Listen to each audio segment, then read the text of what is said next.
Am I audible properly? Yes, is audible.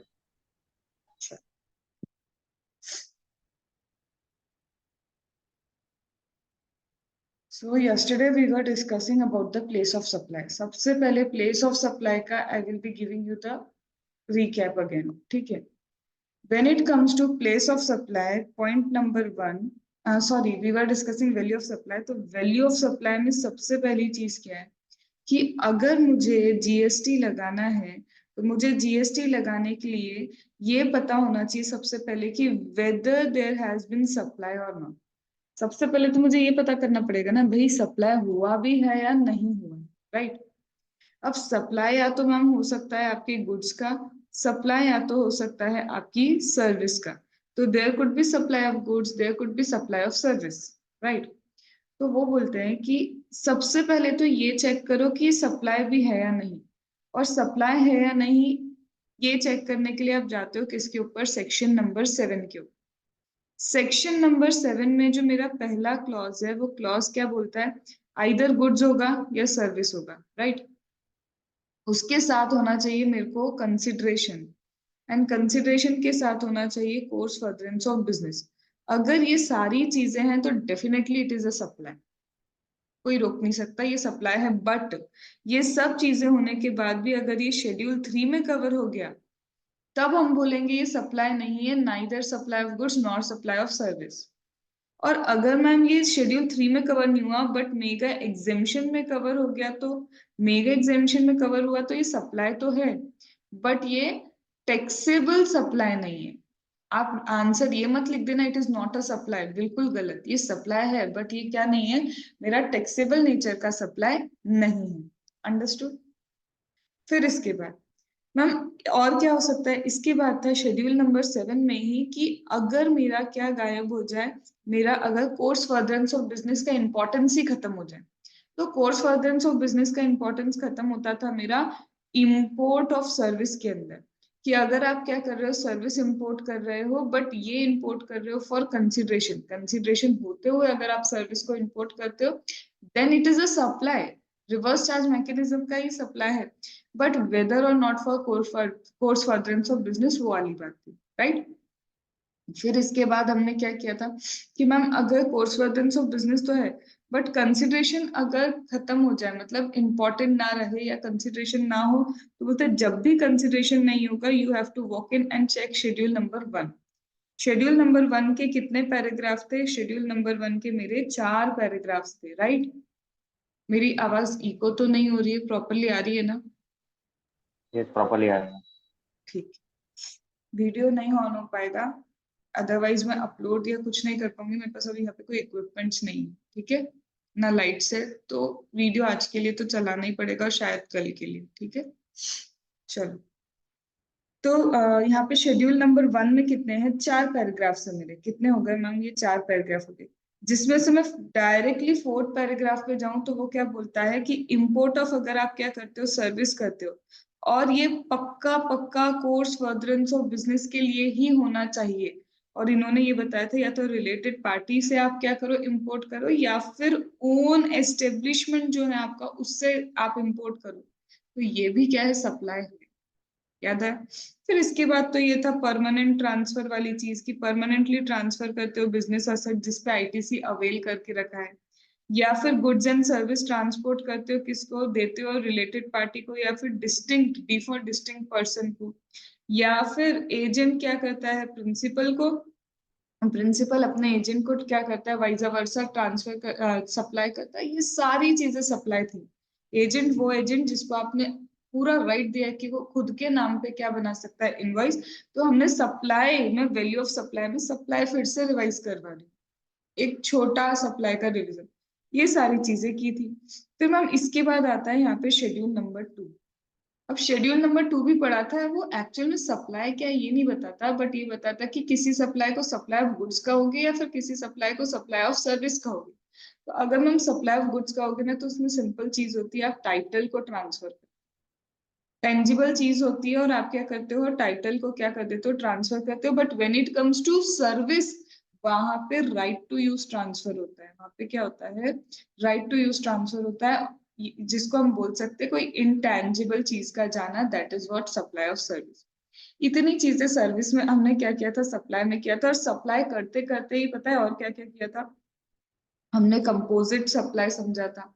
अब ma'am composite supply क्या होता है, कंपोजिट सप्लाई जहाँ पे दो या दो से ज्यादा टैक्सेबल नेचर ऑफ सप्लाई का क्या होता है, मिक्स होता है।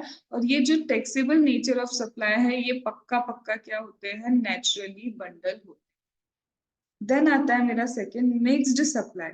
अब मिक्स्ड सप्लाई सिर्फ दो या दो से ज्यादा सप्लाई का क्या है, दो या दो से ज्यादा सप्लाई का मिक्स है। और यहाँ पे मैं प्लस नहीं लगा रही हूँ, यहाँ पे सिर्फ ये लिखेंगे नेचुरल बंडल है क्या, नो, ये नेचुरली बंडल नहीं होता। यहाँ एंड वाली कंडीशन नहीं है, बस दो सप्लाई का मिक्स होना चाहिए बस, और कोई कंडीशन नहीं। यहाँ पे ये भी पढ़ा था, इसको और किस रेट से टैक्स करोगे, जो प्रिंसिपल नेचर ऑफ सप्लाई होगा, प्रिंसिपल नेचर ऑफ सप्लाई से टैक्स करोगे। इसको टैक्स करते थे आप हाईएस्ट रेट से टैक्सेबल होता था। इसी के साथ मैंने सप्लाई और किया था, और सप्लाई समझते समझते किस चीज को समझा था, एक होता है मेरा जीरो रेटेड सप्लाई और एक होता है मेरा एग्जेम्प्ट सप्लाई। याद आया, zero rated supply taxable nature of supply होता है, एग्जेम्प्ट सप्लाई होता है जिसमें टैक्स नहीं लगता है at the time of outward supply, जब आप सेल कर रहे हो तब यहाँ पे टैक्स नहीं लगेगा। जीरो रेटेड सप्लाई में इनवर्ड में भी टैक्स नहीं लगता, आउटवर्ड में भी टैक्स नहीं लगता। इनवर्ड में क्यों नहीं लगता, क्योंकि आईटीसी रिफंड कर देते हैं, आउटवर्ड में वैसे ही टैक्स वो लोग लगाते नहीं, और लगाते हैं तो वो भी आपको क्या दे देते हैं, रिफंड कर देते हैं। याद आया, इन दोनों के बारे में भी बात की थी अपन ने। फिर इसके बाद था, जो लोग जीरो रेटेड सप्लाई करते हैं ना, वो टैक्स इनवॉइस ही इशू करते हैं। याद है, वो लोग क्या करते हैं, टैक्स इनवॉइस इशू करते हैं, लेकिन एग्जेम्प्ट वाले ma'am bill of supply he issue कर सकते हैं।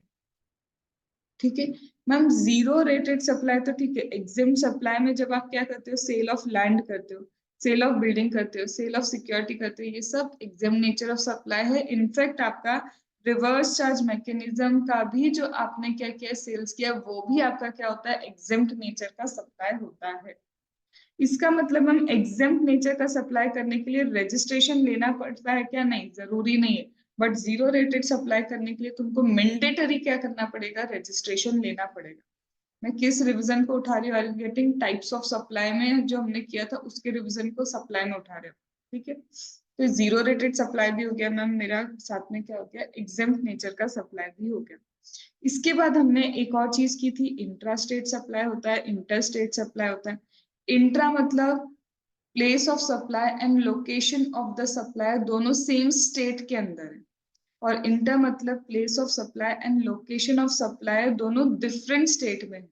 इसको हम और पता है क्या बोल सकते हैं, एक्सपोर्ट भी होगा ना मैम, वो इंटरस्टेट सप्लाई ही होता है।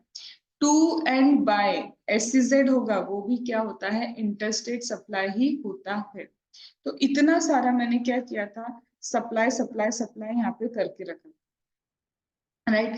तो सबसे पहले मैम कोई चीज सप्लाई होगी, सप्लाई करने के लिए मुझे इतनी सारी चीजें एक्चुअल में बिहाइंड द सीन चेक करनी पड़ती है कि ये कैसा सप्लाई है, कौन सा सप्लाई है, कहीं टैक्स लगेगा या फिर टैक्स नहीं लगेगा। अगर ये सप्लाई हो गया तो अब मेरा स्टेप नंबर 2 पता है क्या आता है, ये देखना कि इस सप्लाई की वैल्यू क्या है। अब वो वैल्यू निकालने के लिए हम पूरा चैप्टर देखते हैं, वैल्यू भी निकाल लेंगे तो फिर हम देखेंगे, अब जीएसटी लगाएंगे उस वैल्यू के ऊपर। तो जीएसटी लगाने के लिए पता है क्या देखते हो तुम, जीएसटी लगाने के लिए देखते हो कि इंटर लगाएं, मतलब सीजीएसटी एसजीएसटी लगाएं, आईजीएसटी लगाएं, क्या लगाएं। तो इंटर इंट्रा करते हो, तो इंटर इंट्रा करने के साथ साथ तुम्हें क्या देखना पड़ता है, पूरा चैप्टर प्लेस ऑफ सप्लाई का देखना पड़ता है। ये भी पता चलेगा कि जीएसटी इंटर लगाओगे या इंट्रा लगाओगे, पर कब पे कब करना है उसको, कब ऐसी लाइबिलिटी आ जाएगी कि भाई उसको पे करना है। तो उसके लिए तुम कौन सा चैप्टर ओपन करते हो, for that you open chapter time of supply. इतना सब होने के बाद कि चलो टाइम ऑफ सप्लाई है, क्या लगाना है, इसके बीच में अभी जो हमने नहीं किया वो चीज आती है, कहीं कोई मेगा एग्जेम्पशन तो नहीं, क्योंकि वैल्यू निकाल भी ली, उसके बाद पता चल रहा है टैक्स लगाना ही नहीं है। क्यों, क्योंकि मेगा एग्जेम्पशन ने क्या करके रखा है, कवर करके रखा है। तो कल भी ये स्टेप्स में बार बार क्यों बता रही हूँ, क्योंकि एक वीडियो में हम समझेंगे स्टेप्स फॉर क्वेश्चन नंबर 1, और वो वीडियो बार बार तुम्हारे लिए ये शुरू का रिवीजन ही हो रहा है, क्योंकि क्वेश्चन नंबर 1 जो होता है ना कंपलसरी, यही सब तो उसके अंदर होता है। उसके अंदर तुम्हें आइडेंटिफाई करना है फॉरवर्ड मैकेनिज्म वाला सप्लाई है या रिवर्स मैकेनिज्म वाला सप्लाई है। तो ये सारी चीजें उसी की प्लानिंग चल रही है कि स्टेप बाय स्टेप हम ये सब सारी चीजें उसमें देखते हैं। डन। कल फिर मैंने क्या किया था, इसी के साथ में स्टार्ट किया था मेरा section number 15। Value of supply पे आए थे, उसमें हमने किया था सेक्शन नंबर 15। अब ये सेक्शन नंबर 15 क्या बोलता है, तो सेक्शन नंबर 15 का सब सेक्शन 1 एक सिंपल सी बात बोलता है, वैल्यू ऑफ सप्लाई चाहे आपके गुड्स का हो या फिर वैल्यू ऑफ सप्लाई आपकी सर्विस का हो, whether it is for the supply of goods और whether it is for the supply of service, यहाँ पे आप ये बात रखना, जो भी प्राइस आपने पे कर दिया या फिर जो क्या करने वाले हो, पेबल करने वाले हो, दोनों ही क्या है, वैल्यू ऑफ सप्लाई में काउंट होंगे। क्या ये बात करी थी? इसी के साथ वो बोलता है कि जब भी ये तुम सप्लाई करोगे ना, ये should not be between a related party, plus plus मतलब मेरे लिए एंड क्या होना चाहिए, ये होना चाहिए आपका सोल कंसिडरेशन। ये क्या होना चाहिए, प्राइस आपका होना चाहिए सोल कंसिडरेशन। सपोज मैम कि हमारी ये कंडीशन नहीं पूरी हुई, रिलेटेड पार्टी है तो भी तुमको रूल्स बता के रखे आगे कि किस रूल के हिसाब से तुम वैल्यू ऑफ सप्लाई को ठीक करोगे। और मैम अगर सोल कंसिडरेशन नहीं हुआ तो भी आगे तुमको क्या दिए, रूल्स दिए हैं जिसके हिसाब से तुम वैल्यू ऑफ सप्लाई को करेक्टली क्या करोगे, कैलकुलेट करके चलोगे। डन।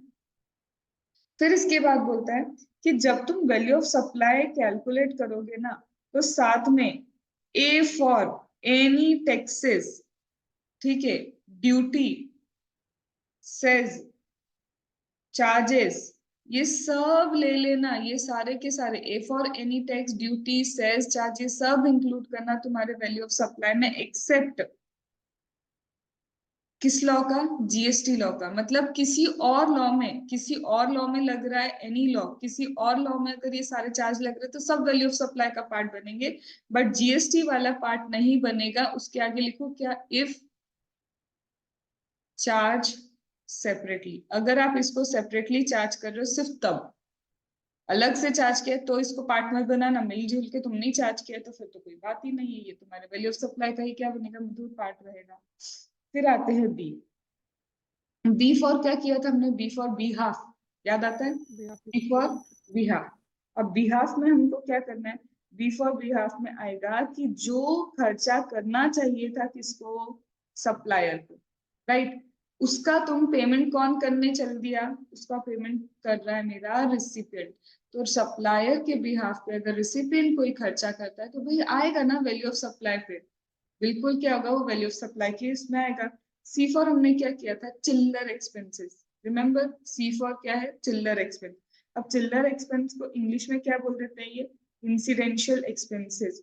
और ये मैम वर्ड कहाँ पढ़ा था, इंसिडेंशियल चीजें, तो हमने कोर्स फर्दरेंस ऑफ बिजनेस की डेफिनेशन में कहा था एंसिलरी एंड इंसिडेंशियल एक्टिविटी जो होती है वो बिजनेस ही होती है, तो इसलिए तो एंसिडेंशियल और एंसिलरी एक्टिविटी का जो एक्सपेंस है, मतलब तुम जो खर्चा कर रहे हो वो बिल्कुल तुम्हारे बिजनेस के लिए तो आ रहा है सब कुछ, तो क्या बोलते हैं इंसिडेंशियल एक्सपेंसेस है।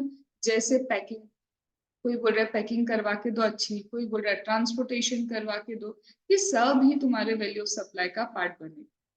डी फॉर क्या था, डिले कर दिया पेमेंट में। अब डिले मतलब क्या, कोई बंदा अगर इंटरेस्ट पे तुमको कंसिडरेशन पे करने में डिले करता है तो you obviously charge interest for them, charge late fees for them. ये कुछ नहीं है, तुम्हारे वैल्यू ऑफ सप्लाई में ही आएगा, ये भी एंसिलरी है। और इसको हम कहाँ पे पढ़ चुके हैं ऑलरेडी, टॉलरेट एन इवेंट, याद आता है जो हमने शेड्यूल नंबर 2 में किया था, उसी केस में ये दिया था, ये एंसिलरी एक्टिविटी होती है। ई फॉर एक्स्ट्रा बेनिफिट, किस चीज का एक्स्ट्रा बेनिफिट, सब्सिडी का मिला मुझे एक्स्ट्रा बेनिफिट। अब ये सब्सिडी का बेनिफिट अगर सेंट्रल गवर्नमेंट स्टेट गवर्नमेंट देती है तो ये वैल्यू ऑफ सप्लाई का पार्ट नहीं बनेगा, लेकिन अगर इनके अलावा कोई और देगा सब्सिडी और देने के बाद रिसीव करने वाला होना चाहिए सप्लायर, तो ये सब्सिडी का पार्ट नहीं बनेगा अगर सेंट्रल गवर्नमेंट दे रही हो सप्लाई को दे रही। लेकिन अदर देन सेंट्रल गवर्नमेंट है तो भी ये सब हमारे वैल्यू ऑफ सप्लाई का पार्ट बनेगा, और सेंट्रल गवर्नमेंट दे रही है लेकिन रिसीव हो रहा है रिसिपिएंट को, तो भी ये क्या बनेगा, मेरे वैल्यू ऑफ सप्लाई का पार्ट बनेगा। डन हो गया, मधुर का भी हो गया, चलो। नाम लेने से समझने का, क्यों नाम लिया, क्योंकि वीडियो मेरा ऑफ है, तुम्हारा नहीं, तो बिग बॉस की नजर तो है। मैम आज अभी उठा मैं 6:30 बजे। अरे सब समझ में आता है, सभी अभी अभी उठ के ही आते हैं, मेरे को पता है, 15 1 मिनट 20 मिनट पहले उठ जाते हैं क्लास के, बस। चलो, अब आती है बात मेरी डिस्काउंट के ऊपर। क्या ये भी कल किया था? देखो मैं इतने स्लो पे इसका रिवीजन इसलिए करा रही हूँ कि दिमाग में अभी भरने का है, कल के लिए टालना नहीं। अब डिस्काउंट में हम दो तरह के होते हैं, आपको पता है? हाँ मुझे पता है, एक होता है प्री डिस्काउंट होता है, एक होता है पोस्ट डिस्काउंट होता है। अब प्री डिस्काउंट से आप क्या समझते हो? प्री डिस्काउंट मतलब बिफोर, ये कीवर्ड है मेरा, बिफोर, या फिर एट टाइम ऑफ सप्लाई। या तो सप्लाई के पहले ही तुम वो डिस्काउंट दे दो, या फिर टाइम जब सप्लाई कर रहे हो तब तुम डिस्काउंट दो। एंड क्या लिख रहे हो? और इसको कहाँ पे शो करना है तुमको? इनवॉइस के अंदर क्या करना है? शो करना है। तो ये कहाँ होना चाहिए? इनवॉइस के अंदर लिखा हुआ होना चाहिए, तब जाके हम क्या बोलेंगे, जो भी वैल्यू है ना, वैल्यू ऑफ सप्लाई में से उस डिस्काउंट को मैं क्या कर दूंगी? माइनस कर दूंगी। और जो भी नेट अमाउंट आएगा उस नेट अमाउंट के ऊपर हम क्या करेंगे? जीएसटी लगाएंगे। डन, यही बात हुई थी हमारी कल। लेकिन मैम एक पोस्ट डिस्काउंट भी होता है, जो आफ्टर सप्लाई आप देते हो, सप्लाई करने के बाद आप क्या देते हो? पोस्ट डिस्काउंट देते हो। उसकी कंडीशन क्या है? उसकी कंडीशन ये है, ये जो टर्म है ना, term of discount, terms and condition जो आपके डिस्काउंट के, ये एग्जिस्ट करने चाहिए थे। कब एग्जिस्ट करने चाहिए थे? At time of supply. मतलब बातचीत तो उसी वक्त हो चुकी होनी चाहिए। एंड और साथ में क्या है, इसके लिए आपको प्रोपोर्शनेट आईटीसी, प्रोपोर्शनेट क्या करना पड़ेगा? आईटीसी रिवर्स करना पड़ेगा। और कहीं ना कहीं आपको क्या करना पड़ेगा? उसी इनवॉइस के रिस्पेक्ट में ही आईटीसी रिवर्स करना, मतलब लिंकेज होना चाहिए कि ये इनवॉइस नंबर था जब हमने क्या किया था? सेल किया था। यही वो इनवॉइस नंबर है जिसका प्रोपोर्शनेट आईटीसी हम क्या कर रहे हैं? अब रिवर्स कर रहे हैं, क्योंकि डिस्काउंट दे चुके हैं। गवर्नमेंट को ये इनवॉइस लिंकिंग चाहिए होती है कि उस इनवॉइस के रिस्पेक्ट में ही आपने क्या किया? प्रोपोर्शनेट आईटीसी रिवर्स किया। बट इसको इतना फोकस करने की जरूरत नहीं है। तो ये मेरा पूरा खत्म हुआ क्या? डिस्काउंट वाला पार्ट भी। अब क्या बचता है? अब कुछ नहीं बचता। इसके बाद हमने स्टार्ट किया था विद रिस्पेक्ट टू रूल। अब ये बोलते कि एक्चुअल में सेक्शन 15 नहीं बताया कि कहीं कहीं पे वैल्यू ऑफ सप्लाई नोटिफाई किया है गवर्नमेंट ने कि कैसे निकलेगा। तो हम उसी की बात कर रहे हैं, जिसमें मैंने पहले ही चालू किया था रूल नंबर 27। तो बोलता है, देखो रूल नंबर 27 बोलता है कि कई, देखो हमने सीखा है कि कंसिडरेशन कैश में हो सकता है, बिल्कुल हो सकता है। कंसिडरेशन काइंड में हो सकता है, बिल्कुल हो सकता है। तो अगर आपका कंसिडरेशन होली कैश नहीं है, आपका कंसिडरेशन काइंड में है, या फिर पूरी तरह काइंड में, या थोड़ा थोड़ा काइंड में, वट एवर इट इज, तो अगर होली कैश नहीं है तो उस केस में आप किसको देखोगे? Rule number 27। रूल नंबर 27 बोलता है, देखो तुमने क्या खरीदा था? लैपटॉप खरीदा था, कल अपन ने वही किया था। इस लैपटॉप के बदले में सपोज करो तुमने एक ओल्ड लैपटॉप भी उनको दिया था। नया लैपटॉप 1 लाख का था, ओल्ड लैपटॉप मेरा 10,000 का बिक रहा था। तो बोलते देखो, अब तुमने कैश कितना पे किया होगा? ऑब्वियसली हमने कैश पे किया होगा, इसलिए सिर्फ 90,000 रुपीज का। तो हो गया ना कि consideration not Holi in cash, मेरा कंसिडरेशन पूरी तरह कैश में नहीं है। अब ऐसे में क्या करें? तो बोलते सबसे पहले मुझे ये समझ नहीं आ रहा वैल्यू ऑफ सप्लाई क्या माने, 10,000 माने, 90,000 माने, 1 लाख माने, क्या मानू मैं वैल्यू ऑफ सप्लाई? तो बोलता है सबसे पहले क्या ढूंढोगे? Open market price. मतलब इन जनरल, एकदम ओपन मार्केट में ये नई चीज कितने में बिक रही है, याद आया? हम वही देखेंगे। हम अगर ओपन मार्केट प्राइस नहीं हुई तो दूसरा रास्ता क्या है? अरे टोटल करो ना इसको, जो तुमने पैसा दिया और इसकी मॉनेटरी वैल्यू वो क्या कंसिडर कर रहा है? टोटल करो।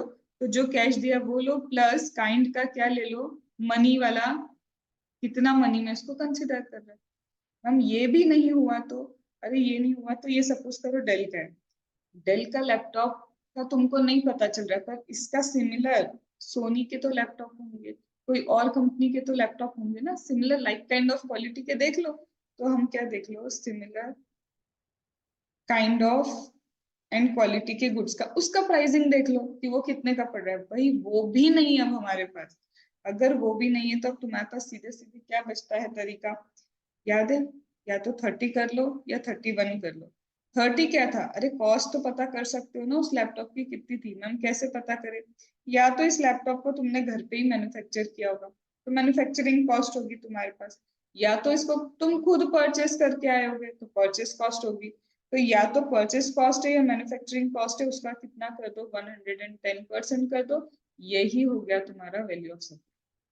प्रॉब्लम ये है मैम कि हम ये भी नहीं निकाल पा रहे। सामने वाला जरूरी नहीं तुमको ये सारी इतनी detail they value of supply के लिए, सही डिटेल दे ये भी जरूरी नहीं। देखो सामने वाले ने अकाउंटिंग ढंग से करके नहीं रखी, उसके अकाउंट्स वैसे ही बिगड़े पड़े हैं, तो भी गवर्नमेंट क्या नहीं कर सकती, उसका कॉस्ट निकालने के लिए उस पर रिलाई नहीं कर सकती। तो मैम इसके बाद फिर क्या बचता है? इसके बाद बेस्ट सुटेबल मेथड बचता है। जो उनको लगेगा वो अपने हिसाब से फिर क्या करेंगे, सोच के कि क्या बेस्ट सुटेबल है वो वैल्यू ऑफ सप्लाई निकाल। याद आया? तो ये रहा मेरा ये 27 वाला पूरा पार्ट। अब इसके एग्जाम्पल देखना जरूरी है इसलिए देखते हैं। A new phone is supplied for 20,000 rupees। बहुत अच्छा। नया फोन, हमारे केस में क्या था, लैपटॉप था नया, इनके केस में नया फोन है जो 20,000 का है, जिसमें एक्सचेंज कर पा रहे हो आप अपना पुराना फोन। बढ़िया। And if the price of the new phone without exchange is 24,000 rupees.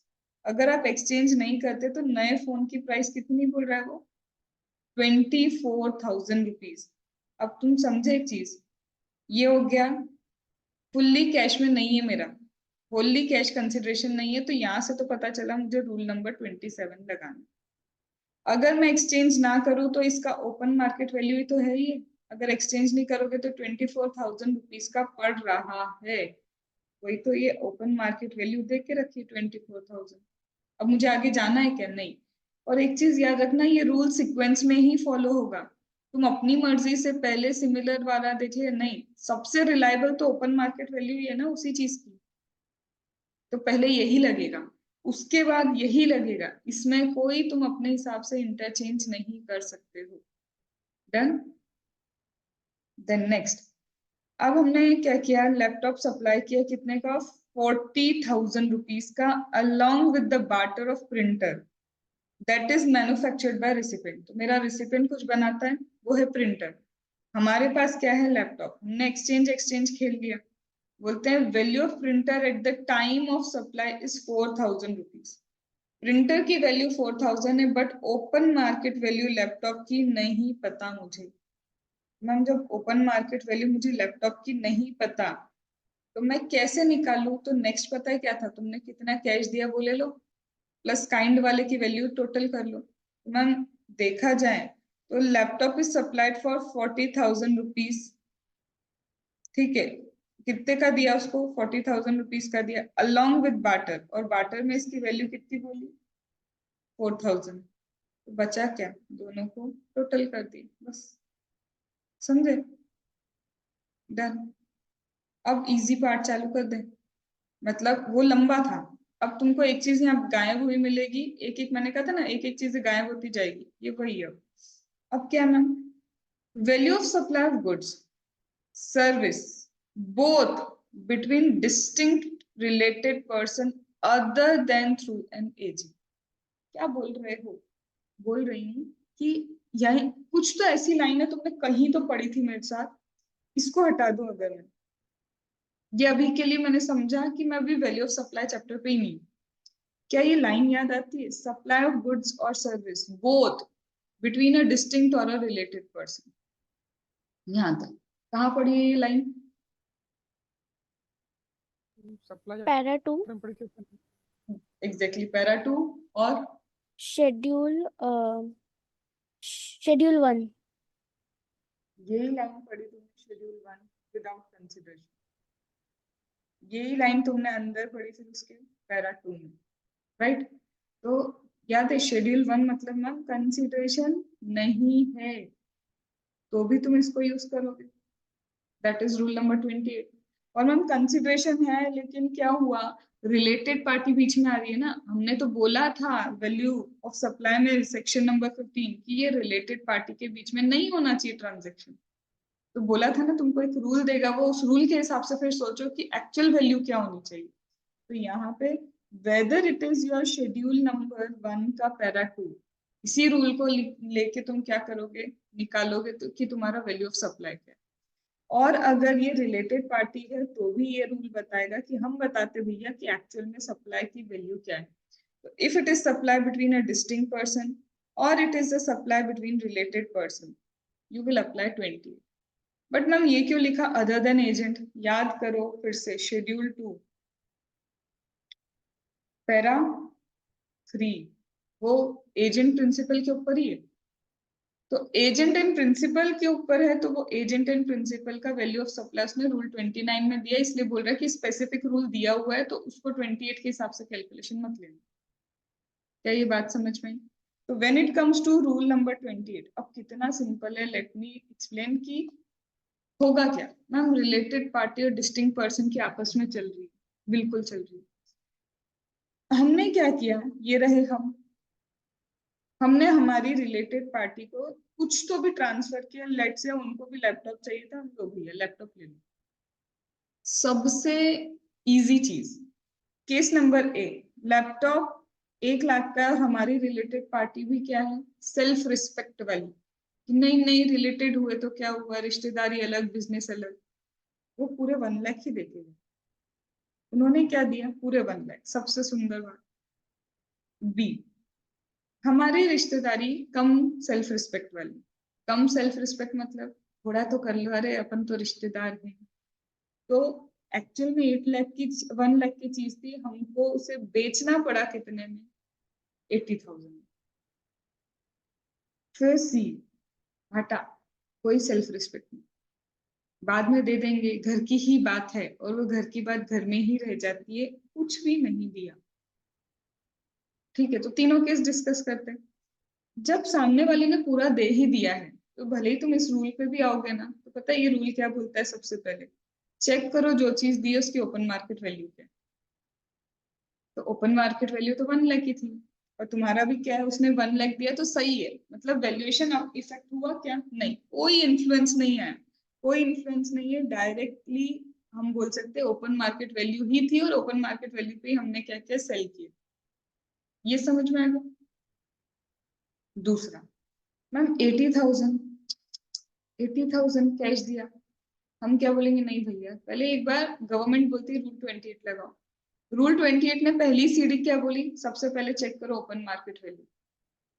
Rule 28 क्या बोलता है, सबसे पहले चेक करो ओपन मार्केट वैल्यू क्या है। मैम ओपन मार्केट वैल्यू तो 1 लाख है, और इन्होंने कंसिडरेशन कितना लिया, 80,000 rupees.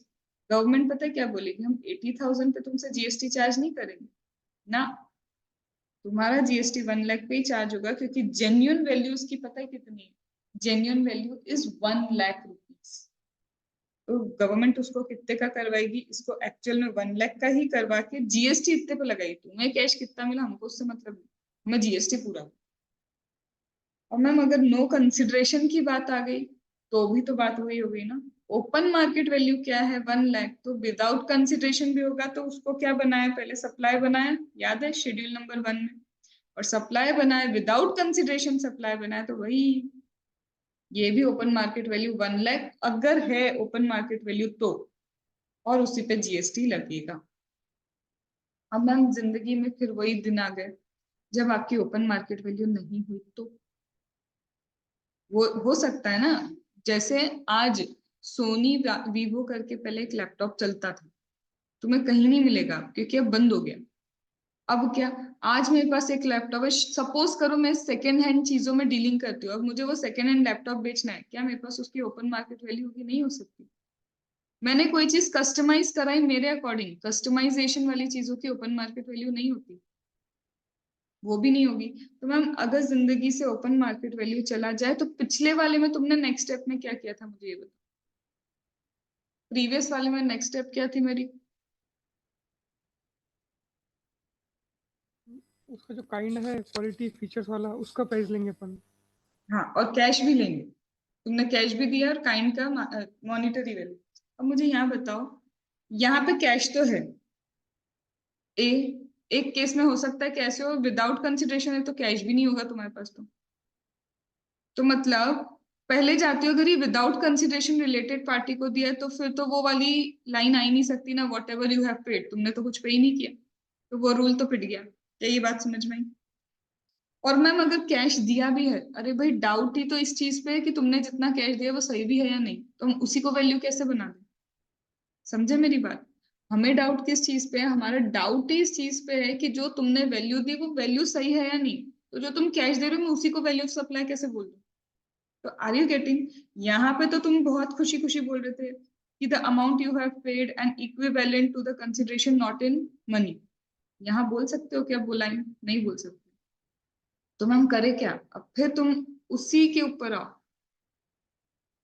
Like kind and quality की तो सर्विसेज होंगी, गुड्स होंगे जो तुमने दिए, वो मार्केट में वो लोग कितने का देते हैं। तो हम जाएंगे किसके ऊपर? Like kind and quality. Ma'am वो भी नहीं है लाइक काइंड एंड क्वालिटी, इतना कस्टमाइजेशन है ना कि लाइक काइंड ना लाइक क्वालिटी है ही नहीं। तो फिर तुम्हारे पास पता है अल्टीमेटली क्या बचा? याद आया? कॉस्ट निकालो, कॉस्ट का 110% कर लो। वो भी नहीं है तो जयराम जी की जो बेस्ट सूटेबल है। तो बोला था ना एक एक चीज अब क्या होगी? गायब होगी। तो क्या यहाँ तक बात समझ में आई? पहले तो ओपन मार्केट वैल्यू, चाह के भी हम ये नहीं बोल सकते कैश एंड कैश इक्विवेलेंट वाला, क्योंकि वो वाला तो है नहीं, और दूसरा इसके वैल्यू पे ही तो शक है। तो सीधे हमको जाना पड़ेगा लाइक काइंड एंड क्वालिटी, और लाइक काइंड एंड क्वालिटी भी नहीं है तो 30 एंड 30। डन। लेकिन अब रिलेटेड पार्टी में ना एक ऑप्शन और दिया है उन्होंने, ये तो है, ये तो पक्का पक्का लगाना ही है, लेकिन ऑप्शन दिया है। Are you getting? ऑप्शन है, चाहो तो तुम ऐसा करो, नहीं चाहो तो मत करो। तो मैं पहले ही हाईलाइट करूं, ऑप्शन दिया है।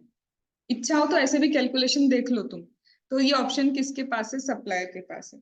ये बोलता है कि provided that goods are intended for further supply, ये कीवर्ड्स इंपॉर्टेंट है। जो भी तुमने गुड्स को सप्लाई किया, ठीक है, रिलेटेड पार्टी को तुमने गुड्स सप्लाई कर दिए, हाँ मैम हमने हमारी रिलेटेड पार्टी को हमारे गुड्स या हमारे सर्विसेज दे दिए। बोलते अगर इनका इंटेंशन क्या है? Further supply. पॉइंट नंबर 1, मतलब रिलेटेड पार्टी भी आगे उसको बेचेगी, ठीक है।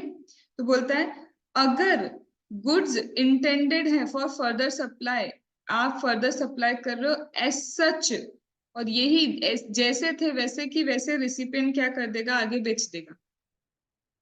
तब वैल्यू कैसे कैलकुलेट करो? जो भी अमाउंट है, amount equivalent to 90% of the price charge for supply of goods of like kind and quality by recipient to his customer not being related party। भाई क्या ही बोला ये? इसके लिए पहले तुम एक बार रीडिंग कर लो 2 मिनट के लिए।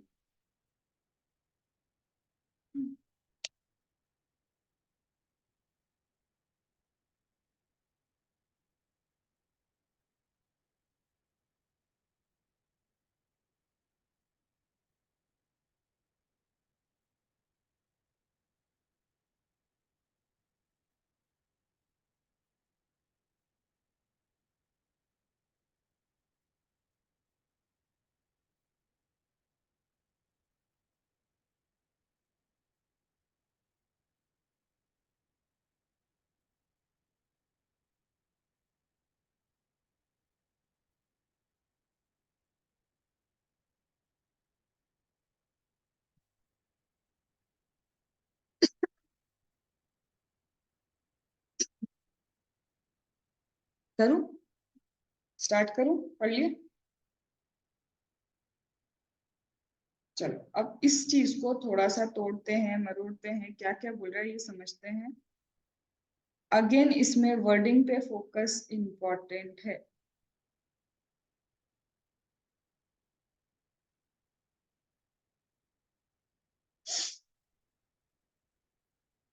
चलो,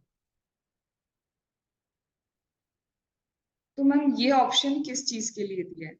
ये ऑप्शन दिया है सिर्फ रूल नंबर 28 में, राइट? क्योंकि आप रिलेटेड पार्टी के साथ कोई क्या कर रहे हो? ट्रांजेक्शन कर रहे हो। मैम लेकिन रूल नंबर 28 तो रिलेटेड एंड डिस्टिंक्ट दोनों की बात करता है, डिस्टिंक्ट की बात करता है, उसमें कोई प्रॉब्लम नहीं है। लेकिन यहाँ पे ये रूल किस चीज के लिए दिया है अपन वो देख रहे हैं। तो ये बोलता है देखो रूल नंबर 28, या तो आप क्या करोगे, गुड्स दोगे या सर्विस दोगे, या तो डिस्टिंक्ट पर्सन को दोगे या रिलेटेड पार्टी को दोगे, बस वो एजेंट नहीं होना चाहिए। ये है मेरा क्या रूल नंबर 28। यहाँ तक समझ में आया? अब इसी रूल नंबर 28 में बोल रहे पहले ओपन मार्केट देखो, फिर लाइक काइंड देखो, फिर 30-31 देखो, वो भी नहीं है तो तुम्हारे पास ये ऑप्शन दे दिया हमने प्रोवाइडेड। तो क्या बोलता है, ध्यान से अब इधर देखना, एक एक कॉन्सेप्ट को अपन थोड़ा थोड़ा इसके अंदर से निकालते हैं। बोलता है देखो वेयर द गुड्स, बस मेरा पहला पॉइंट यही रुक गया, वेयर द गुड्स। क्यों? When it comes to rule number 28, जब मैं रूल नंबर 28 पे आती हूँ तो तुम्हें रूल नंबर 28 में कुछ समझ में आया कि rule number 28 supply of goods and supply of service दोनों की बात करता है। रूल नंबर 28 किसके लिए है, whether it is your supply of goods और whether it is your supply of service, दोनों के लिए मेरा रूल नंबर 28। हाँ लेकिन अगर तुम ये प्रोवाइडेड दैट को पढ़ोगे ढंग से, तो प्रोवाइडेड दैट किस चीज के लिए, वो प्रोवाइडेड दैट सिर्फ गुड्स के रिस्पेक्ट में, मतलब ऑप्शन सिर्फ वैल्यूएशन ऑफ गुड्स के लिए दिया है, सर्विस के लिए नहीं। ऑप्शन किसके लिए, वैल्यूएशन ऑफ गुड्स के लिए। क्या पहला पॉइंट लिख दूं मैं यहाँ पे,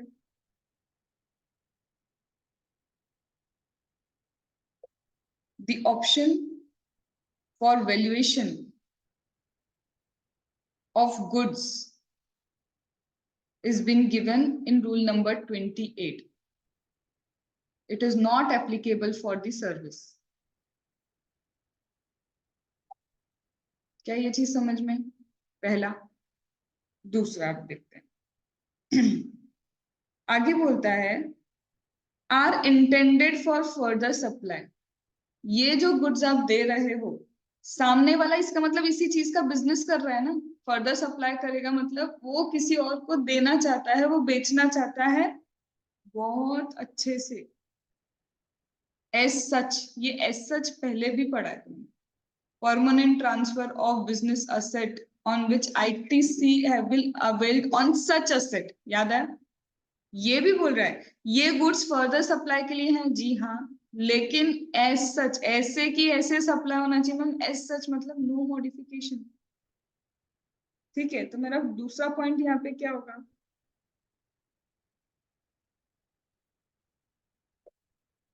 this goods should be supplied as such without modification by the recipient। दूसरा हो गया कि ये गुड्स जैसे थे वैसे के वैसे क्या होने चाहिए, रिसिपिएंट को सप्लाई करने हैं, कोई मॉडिफिकेशन नहीं चलेगा, तब जाके ये ऑप्शन अवेलेबल है। ठीक है, और कुछ लिखा है क्या? तो ये एज सच हो गया, एंड ये ऑप्शनल है, this is at the option of supplier. ठीक है, तो ये ऑप्शनल है, तीसरी बात। फिर बोलता है ऑप्शन तो है, हम वैल्यूएशन कैसे करेंगे, तो बोलता है amount equivalent to 90% of price charged. जो भी रिसिपिएंट जब बेच रहा है ना, रिसिपिएंट ने दूसरे पर्सन से, ये मेरा रिसिपिएंट है, ये मैं हूं, ये मेरे लिए रिलेटेड पार्टी जिसको मैंने ये सामान बेचा, अब ये दूसरे को जब बेचेगा वो जितना चार्ज करता है उसका 90% तुम्हारी वैल्यूएशन। क्यों? समझो, मैं हूं ये, मैंने मेरे रिलेटेड पार्टी या फिर डिस्टिंक्ट पर्सन को क्या दिया, गुड्स दिए, और पता है कि वो क्या होगा, फर्दर सप्लाई ही होगा। यहाँ तक बात समझ में? एज सच दे दिए, ट्रेडिंग चल रही है, कोई मॉडिफिकेशन नहीं, मुझे पता है फर्दर सप्लाई करेगा। तो ये फर्दर सप्लाई जब करेगा किसी तीसरे पर्सन को, तो उस तीसरे पर्सन को तो भाई क्या होगा, जब वो थर्ड पर्सन को करे वहां प्राइस इन्फ्लुएंस क्यों नहीं होगा, क्योंकि हम दोनों रिलेटेड, यहाँ प्राइस इन्फ्लुएंस होगा नहीं। तो ये जितने में क्या प्रॉफिट लगा के बेचेगा, what ever would be the value, उसकी वैल्यू का 90% तुम अपनी वैल्यू बना। और 90 क्यों कर रहे हैं, अरे 10% उसने प्रॉफिट का जोड़ा होगा ना, तुम याद है कॉस्ट में 110% जोड़ते आ रहे हो, तो उसने अपना 10% प्रॉफिट का रखा होगा, तुम उसका प्रॉफिट हटाओ ना, उसने जितनी वैल्यू रखी उसका 90% तुम मान लो कि तुम्हारा उतना ही क्या है, वैल्यूएशन। इसको थोड़ा डिटेल में और समझाऊंगी, बट समझ में आया वैल्यूएशन कैसे करना है। तो अगर ये दोनों कंडीशन फुलफिल होती है, ये दोनों, तब हम क्या बोलेंगे, वैल्यू कैसे कैलकुलेट होगी, वैल्यू 90% रहेगी। अब ये 90% में आगे पता है क्या लिखा है, 90% for like kind of and quality, जो goods like kind and quality के सप्लाई कर रहा है रेसिपिएंट है, to his customer that is not a related party. अब समझो, पहले इसको भी, इसके पॉइंट को लिख लूं, 2 पॉइंट तो हो गए मेरे। तीसरा पॉइंट क्या बोलता है, this valuation rule is optional. ठीक है, तो ये जो वैल्यूएशन रूल है ना, सबसे पहले ये ऑप्शनल है, चलो ये भी ठीक है। फिर फोर्थ क्या है,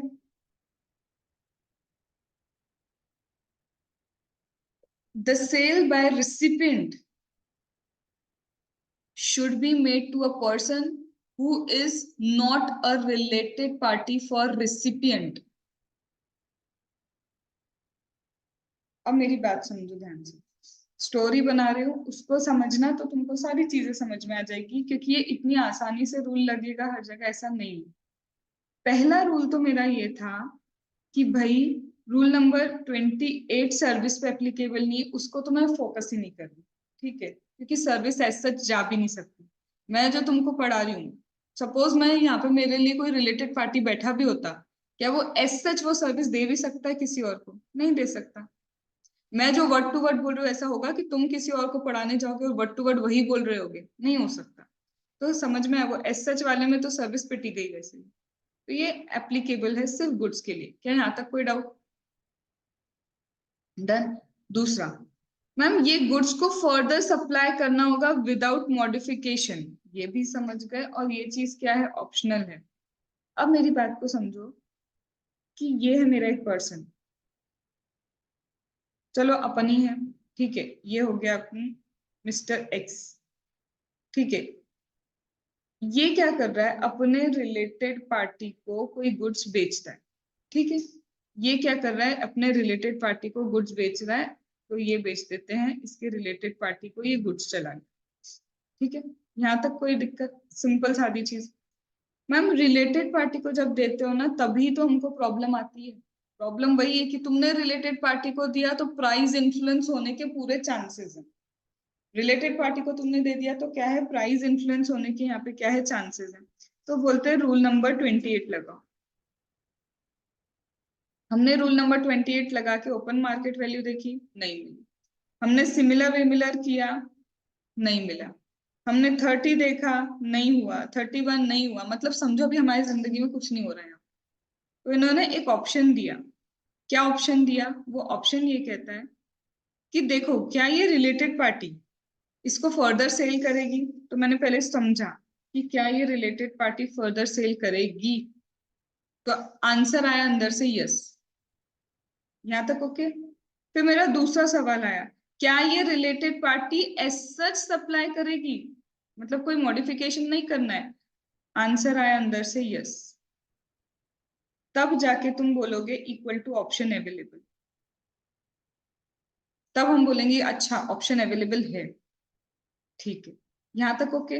अगर मैं ये बोल दूं ये रिलेटेड पार्टी फर्दर ट्रांसफर नहीं करेगी, ऑप्शन है तुम्हारे पास अब? Are you getting? नहीं।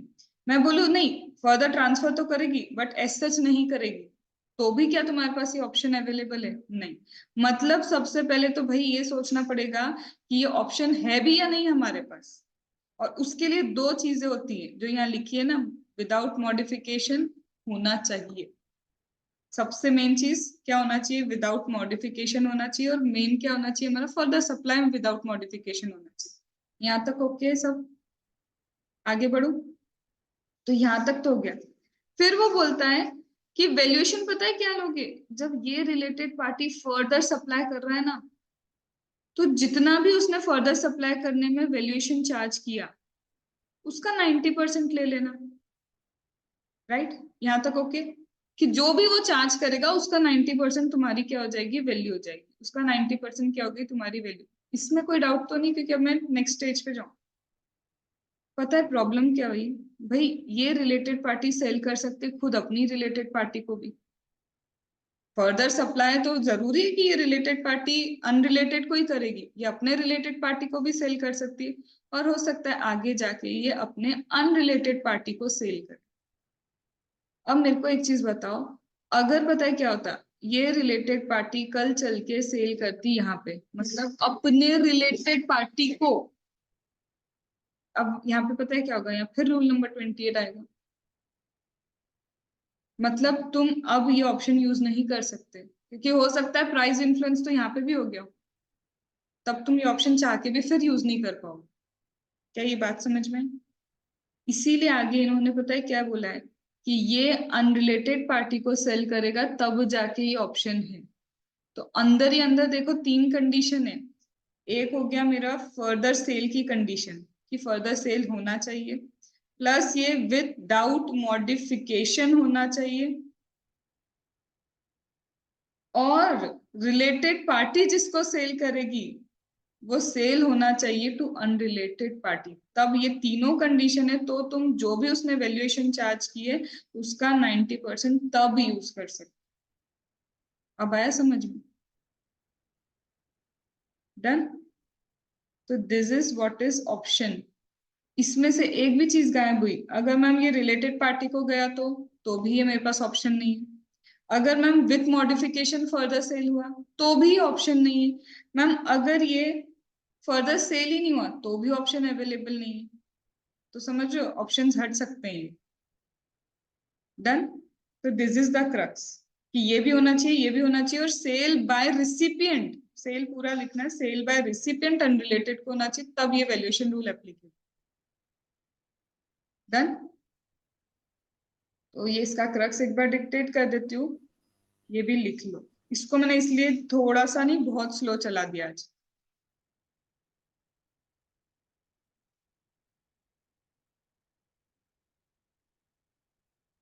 recipient should do further supply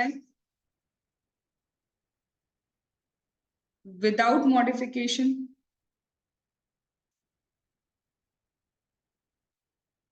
and recipient should supply to unrelated person. Valuation of such supply 90% of charge by recipient to unrelated person.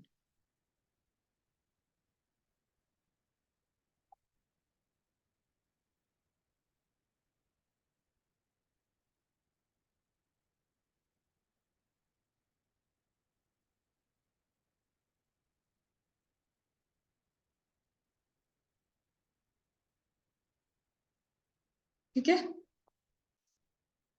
Manish लिखना है।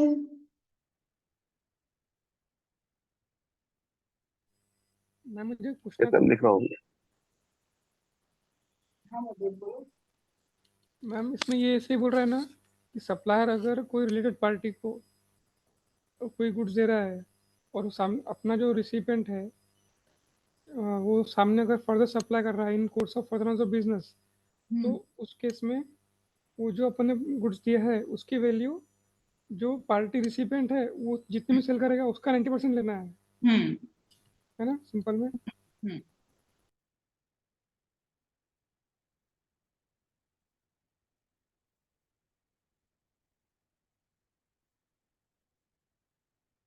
बढ़ू आगे।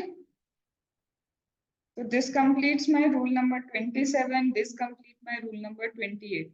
अब ये आगे और क्या लिखा, और प्रोवाइडेड फर्दर कर दिया इनने, तो इतना तो कम पढ़ नहीं रहा था। और प्रोवाइडेड फर्दर दैट इजी है, where the recipient is eligible for full ITC, where the recipient is eligible for full ITC, whatever value declared in the invoice is deemed to be open market value of the goods and service। है ये क्या कर दिया, बोल रहे देखो अगर तुम और रिसिपिएंट, हाँ तुम्हारी बात कर रहे हैं, अगर रिसिपिएंट को वैसे भी इनपुट टैक्स क्रेडिट पूरा पूरा तो मिल जाएगा, वो एलिजिबल है, तो जो इनवॉइस में तुमने डिक्लेयर किया ना वही तुम्हारा ओपन मार्केट वैल्यू मान लेंगे। क्या बोलना चाह रहे हो? हमने क्या किया, ये रहे हमने गुड्स दे दिए हमारे रिलेटेड पार्टी को। अब रिलेटेड पार्टी को चाहे तुम 1,000 में गुड्स दो या 1,00,000 रुपीज का गुड्स दो, ये रिलेटेड पार्टी को जब तुम गुड्स दोगे तुम क्या करोगे, जीएसटी चार्ज करोगे।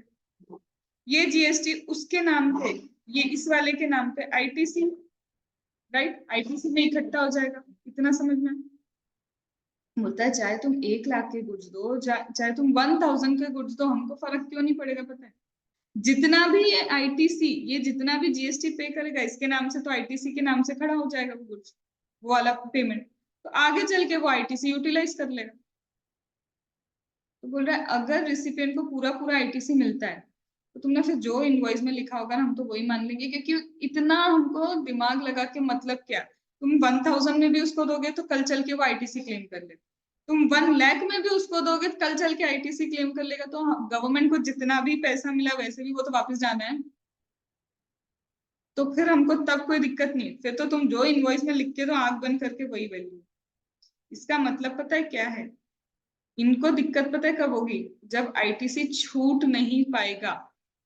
मतलब सामने वाले को जब तुमने सप्लाई किया, आगे चल के सपोज करो वो एग्जेम्प्ट नेचर का सप्लाई करो, वो आईटीसी क्लेम नहीं कर सकते।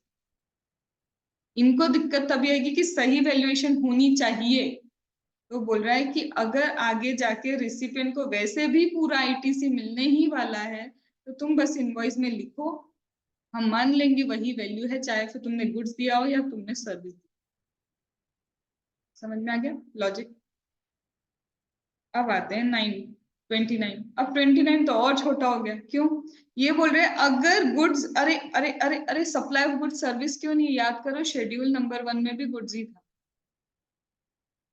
Agent to principal, principal to agent. तो अगर मैम सप्लाई करते हो गुड्स थ्रू एजेंट तो क्या होगा मैम, एजेंट के केस में क्या होगा, ये क्या हो गया, सबसे पहले एजेंट को भी, यार कुछ भी गुड्स दे रहे हो एजेंट को, ओपन मार्केट वैल्यू हो सकती है ना तुम्हारे गुड्स की, कि जनरली हम कस्टमर्स को कितने में देते हैं, एजेंट को तो ऐसे ही पहुंचा दिए, बोलते ओपन मार्केट वैल्यू देख लो।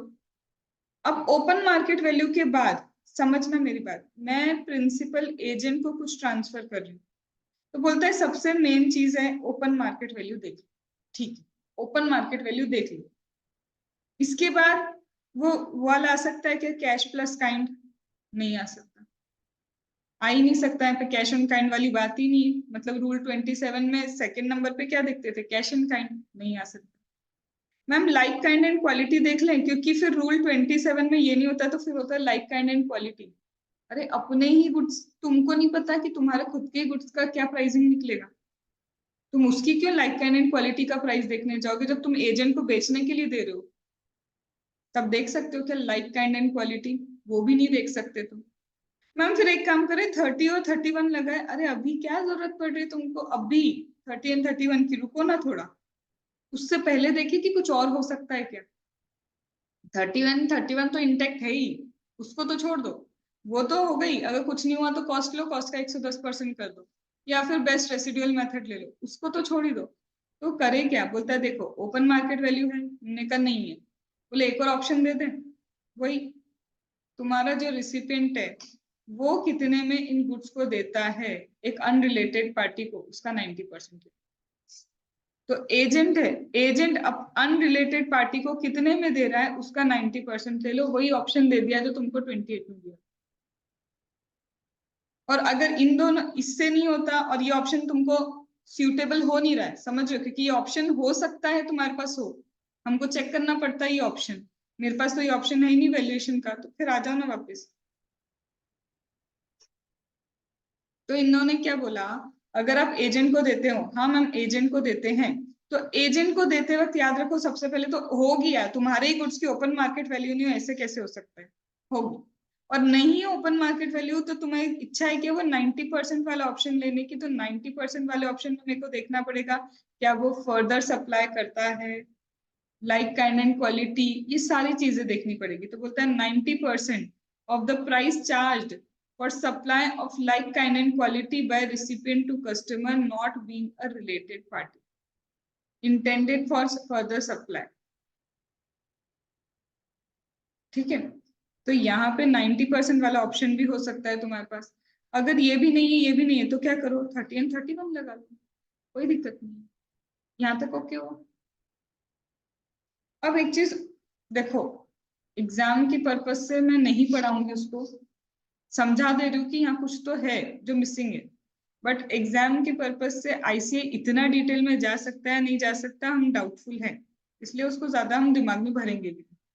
देखो यहाँ क्या लिखा है, 90% ऑफ प्राइस चार्ज, वहां पे भी यही लिखा था 90% of the price charge. For the supply of goods वहां पे भी यही था, लाइक काइंड एंड क्वालिटी वहां पे भी यही था। जो रिसिपिएंट चार्ज करेगा जब वो अनरिलेटेड पार्टी को देगा, ये सेम था, इसमें तो कोई डाउट नहीं। और यहाँ क्या लिखा है, where goods are intended for further supply, बस एज सच गायब हो गया। Where goods are for further supply, बस गुड्स का फर्दर सप्लाई होना चाहिए, यहाँ पे इस चीज को लिखा ही नहीं है एज सच। क्योंकि प्रिंसिपल अगर अपने एजेंट को देता है, अगर कुछ मॉडिफिकेशन थोड़ा बहुत हुआ तो क्या यहाँ चल जाएगा, क्वेश्चन मार्क एज सच। क्योंकि मैं बताऊं अगर मॉडिफिकेशन हो गया तो वैल्यूएशन तो चेंज होगी ही होगी, पक्का वैल्यूएशन चेंज होगी। तो यहाँ पे इन्होंने कुछ नहीं लिखा है, तो एग्जाम में भी तुम यहाँ पे एज सच वर्ड यूज मत करना, यहाँ पे कोई एज सच वर्ड यूज नहीं होगा। लेकिन when it is about option to a related party वाला कॉन्सेप्ट एज सच वर्ड पक्का पक्का यूज करके आना, ठीक है। तो मैं क्यों डिटेल में नहीं जा रही, इसको चाहे तो अपन बहुत डिटेल में इसमें भी समझ सकते, बट नहीं समझना चाहती अभी के लिए तो नहीं, क्योंकि क्वेश्चन में नहीं है। बट ये बता रही हूँ यहाँ पे मॉडिफिकेशन कहीं ना कहीं वर्डिंग बोलता है विथ मॉडिफिकेशन, अगर आप दोगे तो मॉडिफिकेशन के बाद जो भी वैल्यू आप चार्ज करोगे उसका 90% ले सकते, समझ में आया, ठीक है, डन। तो मैंने किया रूल नंबर 27, जहाँ पे पूरी तरह से कैश में नहीं था। 28 रिलेटेड पार्टी या डिस्टिंक्ट पर्सन, 29 हो गया एजेंट। तुम अगर इसका टेबल बनाओगे ना, तो एक टेबल पता है कैसा बनेगा, 27 में सारे ऑप्शन आएंगे, 28 में एक ऑप्शन को कट कर दोगे सेकेंड वाले को, है ना, फिर 29 में जब आओगे तो सिर्फ ओपन मार्केट वैल्यू, बाकी सारे ऑप्शन कट होंगे। वो 30-31 तो है ही एनीवे, सब में ही है। तो ये हम अभी चार्ट बनाएंगे और ये चार्ट के बेसिस पे याद हो जाएगा कि कहाँ पे क्या कट चुका है। डन। लो तुमने 30 कर लिया था मेरे साथ, यस मैम, क्या था 110% आइदर कॉस्ट ऑफ प्रोडक्शन का या cost of acquisition of goods का। मैम 31 यही था ना, रेसिडुअल मेथड। अगर 27 से 30 में तुम्हारा काम नहीं हुआ तो you have to go to 30।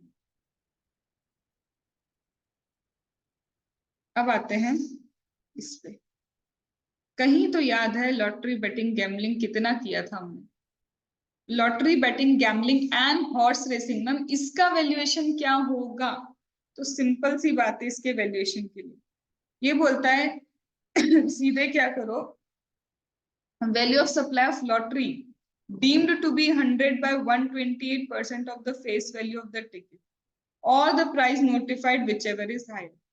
ये जो तुम्हारी लॉटरी की टिकट है, इस टिकट के ऊपर लिखा होता है ना ये 1 करोड़ की लॉटरी है, मतलब ये कितने रुपए की वैल्यू वाली लॉटरी, तो फेस वैल्यू लिखी होती है ना कि इसको कितने में बेचेंगे हम।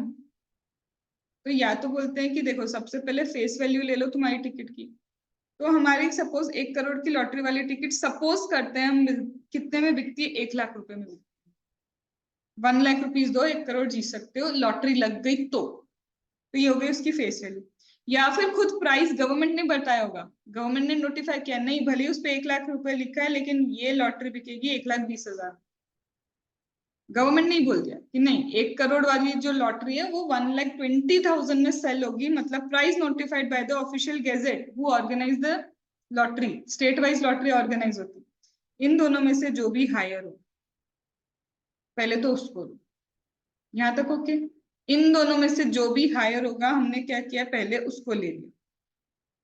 अब इसके बाद सेकंड पे कहाँ जाए, बोलता है इसके बाद क्या करो कि मान लो कि इसके अंदर ही जीएसटी इंक्लूडेड है इस वैल्यू के अंदर, तो बोलते हैं 100 by 128 कर दो, जो भी फेस वैल्यू का क्या कर लो आप, मान लो इसी के अंदर जीएसटी इंक्लूडेड है, ये फॉर्मूला लगाओ, जो वैल्यू निकल के आएगी वही वैल्यू है। अंडरस्टूड? तो ये हो गया मेरा लॉटरी के लिए। इसके बाद क्या बोलता है मैम, बेटिंग एंड गैम्बलिंग भी तो है। जो फेस वैल्यू है ना 100% ऑफ द फेस वैल्यू, खत्म। जो फेस वैल्यू है उस फेस वैल्यू का 100% ही तुम्हारा वैल्यू ऑफ सप्लाई, इसमें कोई दिमाग नहीं लगाएंगे। तो अगर मैम लॉटरी है तो दिमाग लगेगा, और लॉटरी नहीं है, बेटिंग की शर्त लगाई, गैम्बलिंग की, जुआ खेला, हॉर्स रेसिंग किया, तो जो फेस वैल्यू है ना वो फेस वैल्यू का 100% जो है तुम्हारा, बस वही तुम्हारा वैल्यू ऑफ सप्लाई। आया? अब ये आ गया हमारा रूल नंबर 32। इस पे क्वेश्चन आते हैं 5 मिनट के ब्रेक के बाद, हम इसको भी कंप्लीट कर लेंगे आज। अब मैं इससे स्लो भी नहीं जाने वाली हूँ और ना जा सकती हूँ, ठीक है? और ये इजी है, तो दैट मीन्स खत्म। हम क्वेश्चन चालू कर सकते हैं छोटे छोटे क्लैरिफिकेशंस के साथ, ठीक है? 5 मिनट्स का break I am giving you, फिर से आओ करते हैं। और नाइट भी आज रात को हो सकता है, फिर हमको रिवीजन लेक्चर रिकॉर्ड करने की नौबत है, या कल, आज या कल, ठीक है? चलो, स्टार्टेड योर 5 मिनट्स ब्रेक।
चलो वापस आओ, ब्रेक ओवर, जल्दी आओ जल्दी।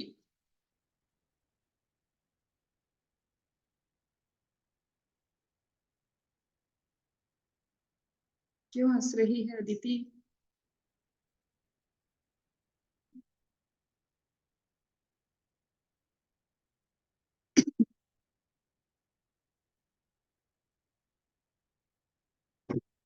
मनीष को कार में आके पढ़ना पड़ता है, लेट हो गया आज।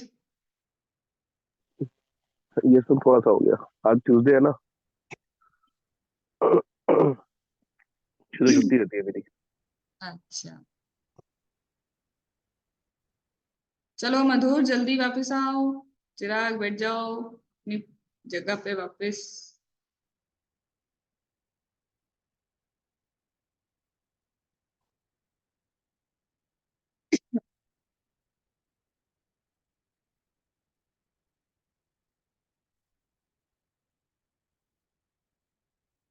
चलो स्टार्ट करें, करना ही पड़ेगा, क्या ही ऑप्शन है।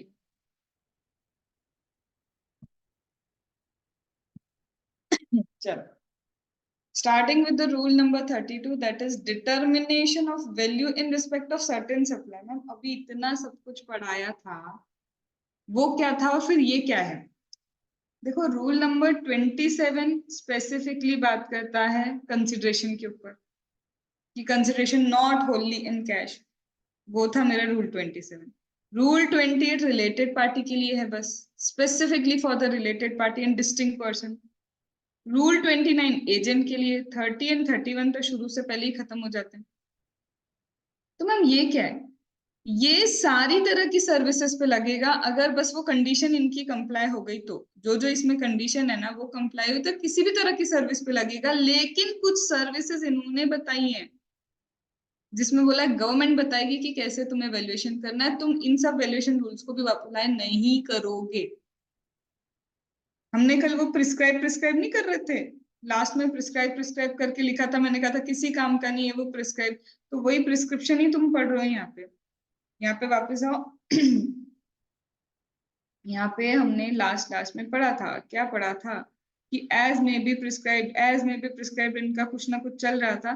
तो वो जो उनका एज में बी प्रिस्क्राइब्ड है ना, ये जो मैंने कटवा दिया था बहुत सुंदर तरीके से, वही पढ़ रहे हो तुम कि क्या प्रिस्क्राइब किया गवर्नमेंट ने, कि इसके हिसाब से ही वैल्यूएशन चलेगा। अंडरस्टूड? चलो तो अब देखते हैं कि इसके हिसाब से वैल्यूएशन कहाँ तक पहुंचता है मेरा।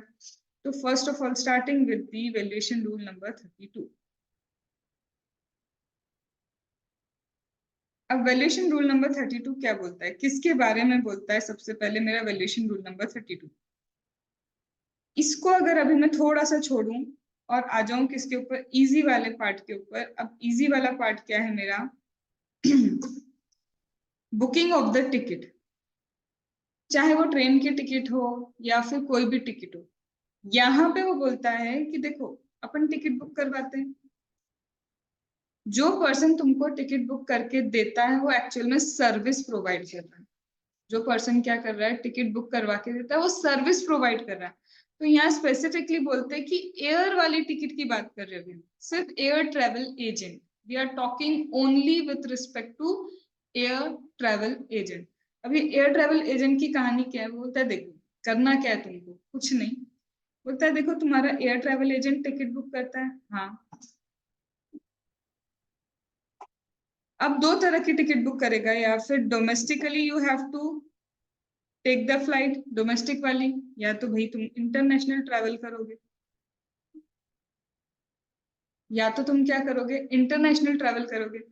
अगर तुम डोमेस्टिक ट्रैवलिंग करते हो तो कुछ तो कमीशन होगी ना उसकी, वो तुम्हारी टिकट्स बुक करवा के दे रहा है भाई, कुछ तो कमीशन चार्ज करेगा। यहाँ पे भी वो बुकिंग करवाएगा, कुछ तो कमीशन होगी। तो बोलते हैं जो भी फेयर प्राइस होगा ना इस टिकट का, उस फेयर प्राइस का 5% ले लो, ये है इसने जो सर्विसेज प्रोवाइड की ना उसकी वैल्यू वो है। और अगर इंटरनेशनल है तो इंटरनेशनल में जो भी फेयर प्राइस होंगे ना उस टिकट के, उसका 10% ले लो। तो इसका जो एयर ट्रैवल एजेंट का वैल्यू ऑफ सप्लाई है ना, ये जो सर्विस प्रोवाइड कर रहा है उसकी वैल्यू उतनी हो जाएगी। बस क्या बोल रहा है वो, सिंपल सा बोल रहा है देखो करना तुमको कुछ नहीं है, सबसे पहले हम आते हैं किसको, valuation rule for the supply of, इसमें खोलती हूँ मैं एक मिनट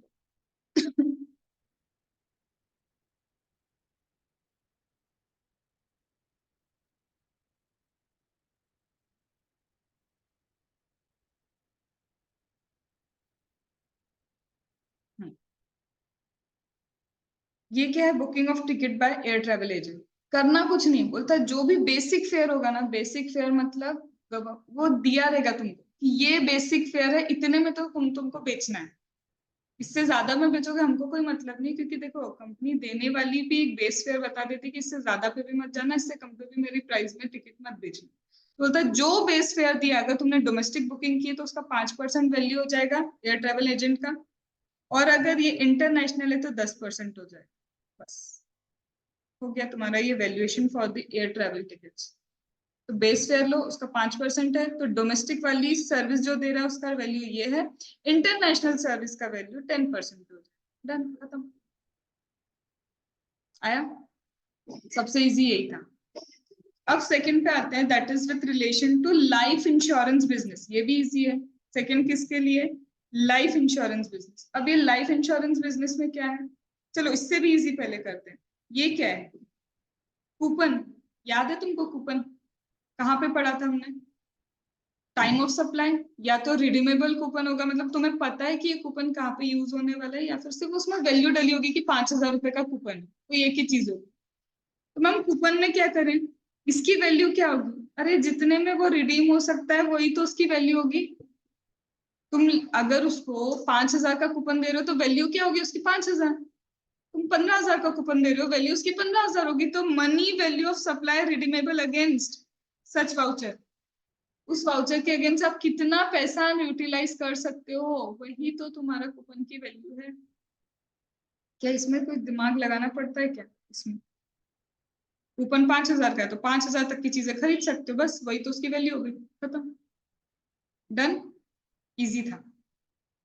अब लाइफ इंश्योरेंस भी इजी है। लाइफ इंश्योरेंस बिजनेस में क्या है, लाइफ इंश्योरेंस करवाते हैं, और क्या करवाते हैं। लाइफ इंश्योरेंस की बात हो रही, जनरल इंश्योरेंस पे कृपया करके अगर वहां पे लिखा हो फायर इंश्योरेंस किया तो ये सारे रूल्स लगा के मत आना, क्योंकि तुम सिर्फ इंश्योरेंस पे फोकस कर लो। क्लियर लिखा है, जिंदगी के साथ भी जिंदगी के बाद भी लाइफ इंश्योरेंस, ठीक है।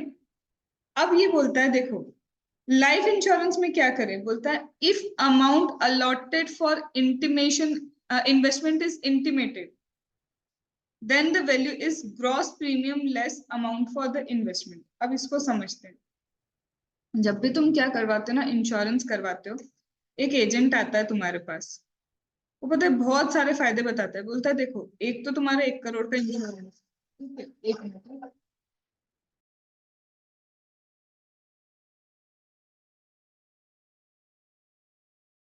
चलो, एक तो तुम्हारा 1 करोड़ का इंश्योरेंस। इस 1 करोड़ के इंश्योरेंस में तुमको प्रीमियम सपोज वो बोलेगा कितना पे करना है, चलो 5 लाख पे करवाना, बोलेगा लेकिन ये 5 लाख हम आपसे पता है क्यों ले रहे हैं, 4 लाख इंश्योरेंस के लिए 1 लाख आपका इन्वेस्ट होता जाएगा। वो बता रहा है कि जितना तुम प्रीमियम भरते जाओगे ना, सपोज करो ये हाफ ईयरली हमारा प्रीमियम है, ठीक है, हाफ ईयरली, हर 6 महीने में तुमको 5 लाख देने पड़ेंगे 1 करोड़ के लिए, लेकिन इस 5 लाख में से 4 लाख तो प्रीमियम है, ये 1 लाख हम चार्ज कर रहे हैं, तुम्हारा इन्वेस्टमेंट होगा, फिर कुछ हम तुमको इतना करके उसको दे देंगे, वॉट एवर इट इज। तो इसका मतलब क्या, मैंने शुरुआत में उसको बता दिया कि इन्वेस्टमेंट कितना होगा, हाँ बताया उसको इन्वेस्टमेंट। अब मेरे को एक चीज बताओ, पता है तुम समझ लो इस चीज को अच्छे से, और तुमको पता होना चाहिए, सर्विस के लिए चार्ज हो रहा है सिर्फ 4 करोड़ 4 लाख रुपए, जो सर्विस दे रहे हैं ना उसका 4 लाख ही ले रहा है वो। तुम्हें नहीं लगता ये कंसिडरेशन नहीं है, बोलो ये क्या है, ये कंसिडरेशन नहीं, इसको मैं क्या वर्ड लिखूं यहाँ पे, this is not consideration, 1 lakh is not consideration, ये क्या है फिर 1 लाख, दिमाग लगाओ। मैम कमीशन है क्या ये, और वो भी तो कंसिडरेशन करता है। सोचो कंसिडरेशन की डेफिनेशन वापस, कि ये 1 डिपॉजिट लाख क्या है, एग्जैक्टली ये 1 लाख डिपॉजिट है, इन्वेस्टमेंट इज डिपॉजिट जो तुमको मिल जाएगा, तो इसको वो कंसिडरेशन में चार्ज करेगा क्या? तो इसीलिए पता है वही चीज ले दे के गोल गोल घूम के बोलते हैं जो भी तुमने ग्रॉस प्रीमियम चार्ज किया उसमें से इन्वेस्टमेंट अलॉटेड माइनस कर दो, करना ही पड़ेगा ना, क्योंकि वो तो डिपॉजिट है और deposit is not my consideration. या समझ में आई ये बात? तो अगर तुमने इंश्योरेंस के टाइम बताया है कि इन्वेस्टमेंट कितना करोगे, हाँ बताया मैम हमने इन्वेस्टमेंट कितना होगा, अरे तो जितना पार्ट इन्वेस्टमेंट का है that is not considered to be a consideration, क्योंकि कंसिडरेशन में डिपॉजिट नहीं आता है। तो बोल रहा है जो भी ग्रॉस अमाउंट तुमने लिया ना प्रीमियम के नाम पे, हमने तो 5 लाख लिया था, उसमें से इन्वेस्टमेंट वाला माइनस कर दो। यही तो करते हो जनरली भी, नया क्या है उसमें? समझ में आई बात? चिराग, मनीष, अदिति, मधुर, चलो ये हो गया पहला। अगर इन्वेस्टमेंट बता दिया तो फर्स्ट डन। फिर ऐसा भी तो होता है, कैसा होता है मैम, हम इन्वेस्टमेंट नहीं बताएंगे, जाओ जो करना है, हमको नहीं पता हम कितना इन्वेस्ट करेंगे, नहीं बताएंगे तुम। अब उसमें क्या होगा, तो बोलते देखो दो तरह की चीजें, एक होता है सिंगल एन्युटी, मतलब एक ही बार बस तुमको पेमेंट करना है इंश्योरेंस का, लमसम पेमेंट, सिंगल प्रीमियम, एक ही बार प्रीमियम पे करो उसके बाद भूल जाओ। होते हैं ऐसे इंश्योरेंस की वन शॉट तुमको प्रीमियम पे करना होता है, जैसे बताओ फायर इंश्योरेंस होता है ना, एक ही बार साल में प्रीमियम पे करो, अप्लाई करो अब यहाँ पे फायर इंश्योरेंस, एक साल में एक ही बार प्रीमियम करना है और इन्वेस्टमेंट तुम्हें नहीं पता है, तो वो तो बताओ वैल्यूएशन कैसे करोगे? मनीष 2 मिनट रुको, अदिति जल्दी बोलो। चलो इसमें मैंने इन्वेस्टमेंट बता दिया होता, छोड़ो, फायर इंश्योरेंस है, मैंने इन्वेस्टमेंट बताया, मैंने कहा 5 लाख रुपए देना है, 3 लाख रुपए इन्वेस्टमेंट का जाएगा, वैल्यूएशन क्या होगी इसकी?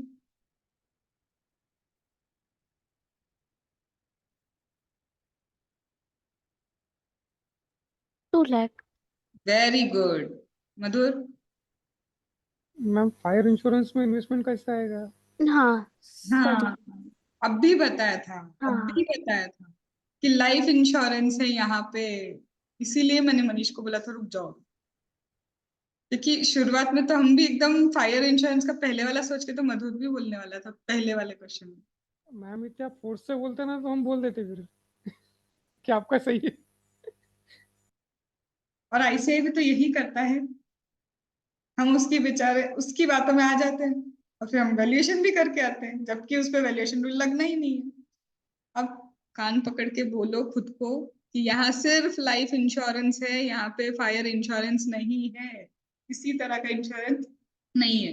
अब ये लॉजिक तो मत ही लगाना कोई भी, फायर में कभी कोई जल गया तो लाइफ पे ही तो खतरा है, ठीक है? ऐसी भलती चीजें मत ही करना जीवन में, ठीक है?